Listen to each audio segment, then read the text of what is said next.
Olá, pessoal. Eu sou o professor Ricardo Paixão e é com a grata satisfação que eu convido você para participar da nossa aula de economia. Hoje nós vamos discutir um pouquinho o que está por trás das ciências econômicas. Tá? Então, nós vamos ter todo esse tempo para poder discutir, tirar dúvida, né? E o tema de hoje é o nosso primeiro texto. É o primeiro texto, né, do autor Gregório Menkel, né? No manual de macroeconomia, o Menkel faz uma leitura inicial para que possamos começar a trabalhar com essa disciplina tão importante, pessoal. O texto é um texto pequeno, 6 páginas para vocês, né? Esse texto é importante para a gente poder entender como que funciona a análise econômica. Eu gostaria de deixar bem claro para vocês que nós estudamos economia para fazer a leitura da realidade econômica. Todos os profissionais é importante conhecer um pouquinho de economia. O administrador, o advogado, todo mundo tem muita importância, né, quando a pessoa sabe um pouquinho de economia, porque eu costumo dizer que você faz a leitura da realidade econômica, você entende o que está se passando, e isso aí vai auxiliá-lo a tomar decisões. Você pode ser advogado, você pode ter uma unidade de trabalho, né? Ter seu escritório, você pode ser um administrador, atuar em alguma empresa, em alguma outra organização, e isso vai ajudar na tomada de decisão. E nesse texto, é um texto inicial onde nós vamos buscar como que os especialistas, os técnicos, né, conseguem fazer essa leitura da realidade econômica, para a gente poder entender como é que eles fazem e a gente começar a fazer também. Tudo bem? Nós vamos buscar como os economistas pensam, né? Então o texto começa no tópico 1.2. O que vem antes desse tópico 1.2, você não precisa se preocupar, tá? Tópico 1.2, como os economistas pensam, daí para frente, tudo bem? E aí, pessoal, o texto fala, olha, modelos econômicos, ele cita, né, conceitos do modelo econômico, fala de variáveis endógenas, variáveis exógenas, tudo isso a gente vai discutir. Mas eu já começo afirmando a vocês o seguinte, olha, os economistas, eles para fazer a leitura da realidade econômica, eles não usam bola de cristal não, tá? Quem está pensando que eles usam bola de cristal está enganado. Eles usam o quê? Na maioria das vezes, você usa modelos econômicos. E o que são modelos econômicos? Aí o Mencken define muito bem, são teorias simplificadas, representadas matematicamente. Essas teorias são teorias que são representadas matematicamente. E nós vamos ver os modelos simples, né? Bem simples, que vocês vão falar bem assim, eu já ouvi falar nisso. Essas teorias representadas matematicamente através de gráficos, né? Plano cartesiano, que vocês conhecem muito bem, e o gráfico. Vocês não podem ter medo de gráfico, não tem nada demais. Vocês vão ver que hoje não tem nada demais de interpretar os gráficos. Então, os modelos são teorias simplificadas, representadas matematicamente. É isso que a gente vai estar buscando entender. Por que eu falo que os modelos são teorias simplificadas? Por quê? Porque ao elaborar, ao construir um modelo, você vai utilizar as variáveis que vocês acham que são mais importantes, né? E deixar de fora daquela construção aquelas variáveis que não são tão importantes assim. Quando a gente estiver mexendo no modelo aí, que é o exemplo do mercado de pizza, vocês vão entender bem o que eu estou querendo dizer. Tudo bem, pessoal? Tem mais coisa que o texto fala também que vocês já examinaram. Pessoal, tem que estar lendo o texto, tá? Tem que ler o texto, é fundamental para a gente poder entender bem nossas aulas. Ele fala da curva de oferta e demanda. Você já ouviu falar do modelo de oferta e demanda, hein? Né? Muita gente já ouviu falar, né? O texto também fala do mercado de pizza, é um exemplo que o Mencken vai aplicar o modelo no mercado de pizza. Né? E depois ele vai analisar os efeitos, né, das mudanças de algumas variáveis, né, nesses modelos. Tá? Variáveis, elas são representadas por letras, né? São elementos que vão impactar no funcionamento desse modelo, que a gente vai estar vendo. Né? E são representadas, na maioria das vezes, por letras, né? Mas elas são elementos como, por exemplo, renda, preço, quantidade, esses elementos, muitas vezes a gente vê por uma letrinha só, né? Eles impactam no funcionamento do modelo. E aí eu escolho quais são os mais importantes para poder construir o modelo. E eu vou estar utilizando. Tudo bem? Olha só. nós temos aí um modelo, né, essa construção que o Menkyo vai aplicar no mercado de pizza. Poderia ser aplicado em qualquer outro mercado, tá? Ele opta pelo mercado de pizza, né? Todo mundo gosta de pizza, né? Eu estou até com vontade de comer pizza agora, só de falar nela, né? Então fica até mais fácil também para a gente poder entender. Então, nesse modelinho de mercado de pizza, como que funciona, né? Olha, para construir um modelo, vocês vão ver que nós temos que ter um plano cartesiano, uma matemática básica isso, né? Aquele eixo X, eixo Y, lembra? Eles se tocam, né? Aquele planozinho cartesiano. E aí nós chamamos isso de um gráfico bidimensional, né? Porque eixo X, eixo Y, bi, né? São dois eixos bidimensional. Tudo bem? E para isso, se nós temos gráficos bidimensionais, nós vamos usar o seguinte, vamos imaginar o seguinte, ó, variáveis endógenas e variáveis exógenas. Cada uma delas vai ficar, como se a gente pudesse fazer uma leitura, como se cada uma delas, né, como é bidimensional, nós temos que ter dois tipos de variáveis, porque eu tenho dois eixos e aí elas vão complementar esses elementos dentro dos eixos aí para vocês. Esse nome estranho, variáveis endógenas, é simples, né? São escolhidas duas variáveis no modelo. Ele vai olhar o mercado de pizza. Aí o Menkyo vai falar assim, o que eu quero saber do mercado de pizza? Aí eu quero entender o que acontece com o preço e com a quantidade de pizza se acontecer alguma variação de algum componente. E essa é a grande interrogação de Menkyo. Tá? Então o Menkyo vai atribuir o seguinte, variáveis endógenas vão ser preço da pizza e a quantidade da pizza. Essas são as variáveis endógenas. Endógenas porque estão internas ao modelo. Elas são perceptíveis. Quando a gente botar o gráfico, você vai visualizar melhor. Elas são perceptíveis aí para vocês. E temos duas também variáveis exógenas. Exógeno é o que vem de fora. Tá? De repente, você está na sua casa, começa a chover, aí tem uma goteira. Né? Então, a chuva é como se fosse uma variável exógena. Ela está de fora, é incontrolável, você não consegue controlar a chuva, né? Então, choveu, molhou sua casa, né? Tomara que isso não aconteça, mas isso é exógeno, é externo, né? Que vem de fora, que vai impactar no funcionamento do modelo. Meio que vai atribuir duas variáveis. Quem são? Elas não podem ser escolhidas aleatoriamente, elas têm que ter um elemento, um componente de relação com as curvas. Eu vou passar aqui rapidinho, só para que vocês entendam bem. Olha o plano cartesiano aí. Eu tenho um plano cartesiano aqui. Eu tenho duas curvas. Quando eu falar curva, estou falando de função. Função mesmo, né, que a gente aprende lá no ensino médio. Duas funções. Função oferta, tá aqui, né, positivamente inclinada, né, ascendente. Função demanda, negativamente inclinada, descendente, está aqui, bonitinho no plano cartesiano. Quem nunca ouviu falar na oferta e demanda? Vocês lembram quando o preço do tomate aumentou muito? Né? Pode acontecer uma seca, um excesso de chuva, e aí afeta a lavoura. Diminuiu a quantidade de oferta de tomate e aí os preços caíram. Um modelinho econômico pode explicar isso. Né? Então, esse é o propósito nosso. Tá? Então, oferta e demanda, todo mundo fala dentro do ônibus do Transcol, pego muito Transcol, o ônibus do Transcol, as pessoas conversam sobre isso. Nossa, o tomate subiu muito. Ah, mas foi a seca. Né? Tem uma região produtora lá, teve uma seca durante meses aí que afetou a produção. Então, diminuiu a quantidade de tomate e aí os preços subiram. As pessoas dentro do ônibus explicam isso. Isso é teoria econômica, galera. Isso é teoria econômica, tudo bem? Então, você vai ter aqui, ó, aqui nós temos o eixo Y, que vocês conhecem muito bem, né, representado pelo preço da pizza. E o eixo X, que vocês também conhecem muito bem, representado pela quantidade de pizza. Tá? Esses dois componentes são muito importantes para a gente poder entender. Agora vamos voltar lá. Olha só, o Menkyo vai escolher para as duas variáveis exógenas, né, que vêm de fora, que vão impactar no funcionamento do modelo, ele escolhe o quê? Dois componentes, dois elementos. Renda. E a renda de quem? A renda do consumidor. Ele precisa escolher um elemento que está relacionado diretamente com a demanda. Então, tem a demanda. O que é a demanda? Demanda é a representação do consumidor, é a função que representa o consumidor. Tá?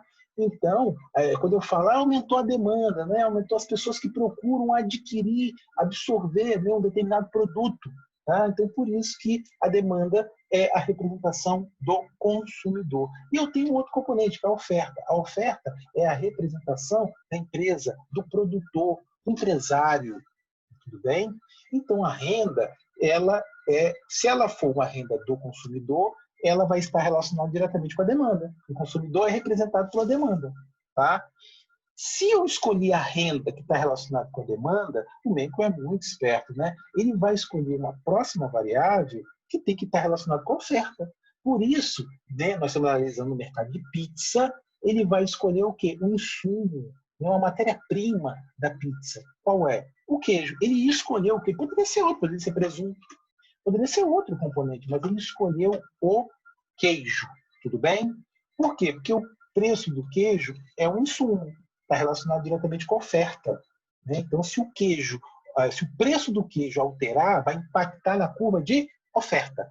Se a renda do consumidor alterar, impacta na curva de demanda. O primeiro impacto é na demanda. Tá? Então, nós estamos analisando, né, com os impactos primários. Isso aí é muito importante vocês entenderem. Tá? Aqui está o alicerce de toda a construção aí do texto, né, do MENCO. Não esquente a cabeça aquele monte de gráfico que tem, não, só para que vocês possam se familiarizar. O mais importante é a gente entender isso daí, né? Que o modelo são teorias simplificadas, são representações matemáticas, né?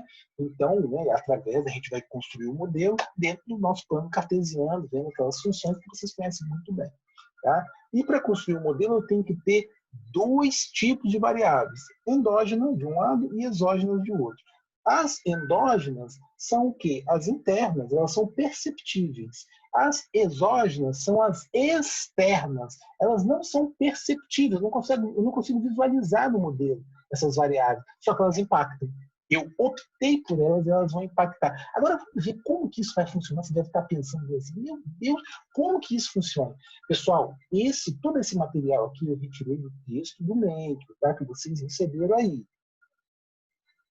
Então, eu, é claro, coloquei aqui alguns adereços, algumas coisas, né, ponto A, ponto B, para ficar mais fácil o entendimento. E por isso que é importante assistir essas aulas, tá bom? Aí, olha só, olha a situação, né? Eu tenho as variáveis, olha aqui, ó, tem o plano cartesiano. Aqui está o modelo, que representa o mercado de pizza. Olha só, o preço da pizza está aqui nesse eixo. A quantidade de pizza está aqui nesse eixo. Aqui eu tenho função demanda. Tem duas aqui porque ela vai se movimentar. Depois a gente vai explicar um pouquinho disso. Tem aqui demanda. Aqui eu tenho a função oferta. Tudo bem? Ninguém vem do termo de inglês, tá? Mas oferta. Tudo bem? Então eu tenho uma situação inicial. Vamos para a situação inicial? O que acontece, né, com o mercado se eu tiver uma variação da variável exógena? Tá? Então são as variáveis exógenas que estão de fora que vão impactar no funcionamento do modelo, e aí as variáveis endógenas é que vão se modificar. Eu quero entender a movimentação das endógenas, mas para isso o ponto de partida é a variação, né, de uma variável exógena, tá bom? Então tem uma situação inicial, ponto A, eu tenho um ponto de equilíbrio aqui, ó, ponto A, ponto de equilíbrio.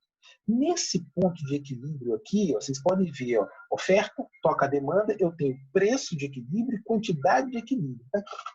Só que o que acontece? Acontece uma modificação, uma mudança, né, em uma variável. Olha só, aqui é um exemplo, né, de que a renda do consumidor aumenta. Olha, a hipótese. A renda aumenta. Vamos supor que você está trabalhando, de repente, né, seu chefe te dá uma promoção, né, seu salário aumenta, ou você consegue um segundo emprego. Essa renda aumenta do consumidor. O que pode acontecer? Se a renda aumenta, o que você pode fazer? Eu posso querer fazer, sabe o quê? Eu posso querer comprar mais pizza. Eu posso querer levar minha namorada mais vezes na pizzaria, né? Se minha renda aumentou e eu tenho um dinheirinho a mais. Percebe isso? Então, se a renda do consumidor aumenta, vai acontecer um deslocamento na demanda. Lembram lá atrás?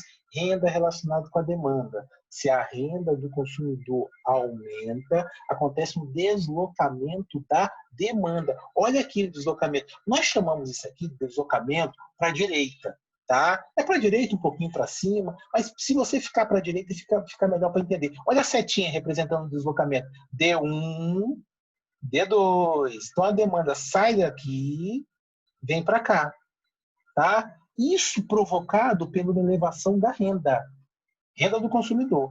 Então, eu tenho uma situação de equilíbrio aqui no ponto A, vou passar por uma nova situação de equilíbrio no ponto B, tá? Então, só a demanda, Ricardo, só a demanda se desloca? Sim, porque foi só a renda que se alterou. O preço do queijo permanece constante. Nossa hipótese parte do princípio que o preço do queijo permanece constante, tá bom? Então, eu saio do ponto de equilíbrio A, vou para o ponto de equilíbrio B. Agora, na nova situação, eu tenho outros componentes. Olha só, a quantidade de pizza consumida sai de Q1, passa para Q2. Aumenta, perceberam? Então, eu vou consumir mais. Minha renda aumentou, em tese, eu vou consumir mais. Então, eu saio de Q1, né, vou para Q2. E o preço? O preço da pizza, né? Ok? O preço da pizza sai de P1 e vai para P2 também, porque o que pode acontecer? A demanda aumenta, né? Aquela pizzaria que recebia 100 pessoas, agora recebe 200, as pessoas não conseguem dar conta. Então, o empresário pode ver o seguinte, ele vai pensar o seguinte, olha, eu posso até aumentar um pouquinho o preço, que vai ter gente querendo comprar, porque tem muita gente procurando. É isso que acontece. Vocês lembram que quando aconteceu aquele transbordamento aí no Rio Doce, em Linhares, né, a lama, né, rejeitos, é até ruim lembrar desses tempos aí, mas já aconteceu isso aí, a água ficou um elemento escasso. E aí eu lembro que você ia no supermercado, uma garrafinha de água aí custa R$1, R$2 no máximo, estava custando 5, 6. Então, assim, você vê, né, o elemento fica escasso, devido à demanda, todo mundo procurando, querendo comprar água, né? A demanda aumenta, mas não tem quantidade suficiente do produto, o preço, a tendência é o preço subir. Isso aqui é tudo uma tendência, tudo bem, pessoal? Então é isso que acontece. Numa hipótese que a renda do consumidor aumente, o que acontece com o mercado de pizza? Olha, se a renda do consumidor aumentar, né, primeiro efeito, a demanda se desloca para a direita, passando de D1 para D2. Eu saio do equilíbrio A, vou ter um novo ponto de equilíbrio B. Nesse novo ponto de equilíbrio B, eu tenho novos preços e novas quantidades. A quantidade aumenta, a quantidade demandada de pizza aumenta, sai de Q1 e vai para P2. E o preço da pizza também aumenta, sai de P1 e vai para P2. É isso que acontece com esses elementos, tudo bem? Vocês devem estar se perguntando aí, gente, mas o que aconteceria se o preço do queijo, né, aumentasse, diminuísse? Vamos ver. Aí é muito simples, é muito simples. Quando uma variável exógena, né, se altera, nós vamos imaginar que a outra está constante. Então vamos ver aqui, ó, se o preço do queijo sobe, vamos supor que o insumo queijo, né, matéria-prima, o preço vai subir, vai ficar mais caro, né? Se o preço do queijo aumenta, o empresário vai olhar e falar assim, poxa vida, eu comprava o queijo no X, agora está 2X, está mais caro, não é isso? Então o empresário vai ter dificuldade em comprar mais, o custo dele vai aumentar para produzir aquela quantidade de pizza, né? Então, em tese, o que pode acontecer? A oferta de pizza, ela vai se deslocar para a esquerda. Lembra, deslocamento para a direita, na maioria das vezes, representa um aumento. Deslocamento para a esquerda, na maioria das vezes, representa uma redução. Guardem isso, anotem, pessoal. Então, o que acontece com a oferta? Né? Se o empresário está vendo que está mais caro, ele vai ter dificuldade, né, em produzir aquele produto. Então, a oferta se desloca para a esquerda. Você sai aqui, ó, oferta 1 ou S1 para S2, O1 para O2, tanto faz, tá bom, pessoal? Não se preocupe com isso. Aqui a setinha indica, tem que colocar a setinha no gráfico. Se você for fazer o gráfico, a setinha tem que colocar o sentido, né, deslocamento. Aí eu saio do ponto de equilíbrio A, que é o ponto inicial, é o ponto de partida, né? Eu estou numa situação de equilíbrio A. De repente o preço do queijo aumenta. A curva de oferta se desloca, né? De O1 para O2, o S1 para S2. Aqui, deslocamento. Para a esquerda. Aí eu vou ter uma nova situação de equilíbrio, né? Meu equilíbrio B. Nessa nova situação de equilíbrio, o que acontece? Eu tenho novas quantidades e novos preços. Então, o que acontece aqui? Ó, a quantidade ofertada, né, de pizza, ela diminui. sai de Q1, passa para Q2. Se a quantidade ofertada de pizza diminui, a tendência é que o preço nessa nova condição se eleve, né, de P1 para P2. Então, eu saio da condição de equilíbrio A, passo para B, a quantidade de pizza ofertada diminui, né? Nós estamos falando de preço de queijo, estamos falando de oferta, tudo bem? E o preço da pizza aumenta, sai de P1 e passa para P2. Pessoal, o que acontece com a demanda? Alguém deve estar se perguntando aí, o que acontece com a demanda, hein? Vocês podem me responder? Eu sei que vocês estão pensando na coisa certa. A demanda se mantém constante. Porque nós estamos falando de preço do queijo. Nós não estamos falando de renda aqui nesse momento. Então, é o primeiro efeito. Tá? Então, perfeito. O deslocamento é esse. Agora, daqui a pouco a gente vai fazer um exercício. Vocês podem estar pensando, pô, mas se o preço do queijo diminuísse? Dá para fazer a análise tranquilamente. Só vai mudar, é claro, os resultados. Mas a análise dá para fazer, seguindo essa lógica, você faz a análise tranquilamente. Da mesma forma da renda, né? Se a renda diminuísse, tá bom? Então, pessoal, basicamente, a movimentação do modelo é essa, né? A variável exógena se modifica, ela impacta no funcionamento do modelo e eu vou ter novos resultados. Eu quero entender o que acontece. Para que o empresário, para que o técnico, o especialista quer entender o que acontece? Para ele tomar decisão. Qual vai ser a minha estratégia? Eu mantenho o preço, eu sei que a tendência do mercado é o preço subir. Eu seguro meu preço para aumentar a clientela? Eu modifico alguma coisa na pizza para eu poder retirar demanda do concorrente? Para isso que eu preciso entender como o mercado funciona, tudo bem?